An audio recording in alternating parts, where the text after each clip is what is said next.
Hello everyone, আমি আবার এসে গেছি একটা নতুন ভিডিও নিয়ে। কি গো, চা খাবে নাকি? না, এখন চা খাবো না, ঠান্ডাই খাই। ঠিক আছে, তাহলে দেখি কি ঠান্ডা করা যায়। দই আছে ঘরে, একটু সন্ধ্যা হয়ে গেছে, কিন্তু ডাক্তার বলেছে দই রাত্রিরে খাওয়া চলে। রাতে খাচ্ছি না। ঘরে দই রয়েছে, আর একটুখানি দই আনিয়ে নিলাম, কম হবে। তাহলে আমি একটুখানি করে দিই তোমাকে দইয়ের শরবত। এটাও নিয়ে নিলাম। আমার দিদির মেয়েও একটু পরে আসবে, বাচ্চাটাকে কান শেখাতে নিয়ে আসবে, তো ওর জন্য একটু রেখে দেবো। আচ্ছা, একটু বিট নুন দিয়ে দেবো, যাদের বিট নুন আছে বিট নুন, নালে একটু দিয়ে দিলাম জল চিরা পাউডার, চিনি,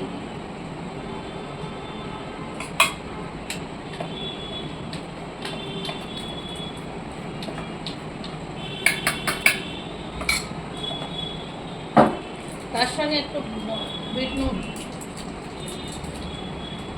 এটা হচ্ছে হজমলা, যেহেতু বিট নুন দিয়েছি তাই হজমলাটা বেশি দেবো না। এবার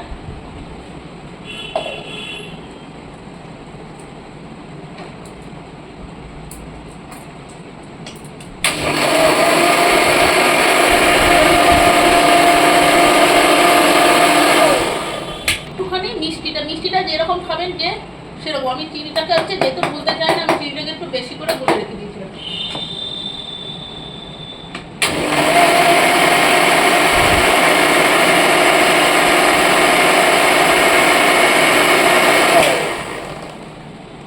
এটাকে সরিয়ে দিই। আমি বরফ রাখিনি, কেননা বরফ সবসময় রাখি না, আমি তাই জন্য ঠান্ডা জল দিয়ে দিলাম।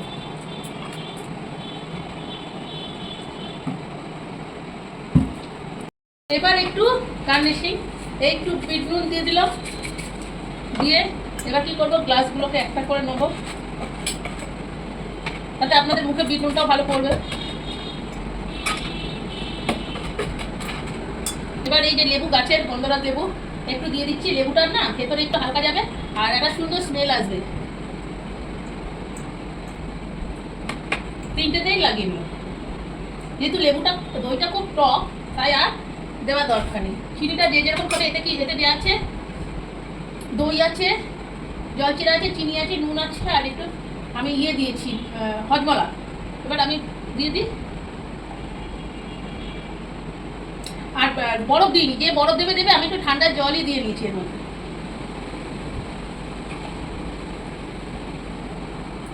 ওপর থেকে একটু জলজিরা পাউডার দিয়ে দিচ্ছি।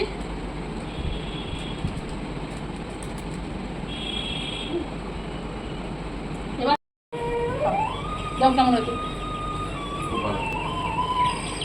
এখন জামাইবাবু চলে এসেছে, তাই জন্য জামাইবাবু এসে গেছে। জামাইবাবুকে একটু দিই, দেখো খেয়ে দেখো দইয়ের শরবত। আর এই যে ছেলেটা না সবসময় খালি গায়ে থাকে। মিষ্টিটা কম দিয়েছি, ভালো আছে। তাহলে আমি একটু খেয়ে দেখি কেমন হয়েছে।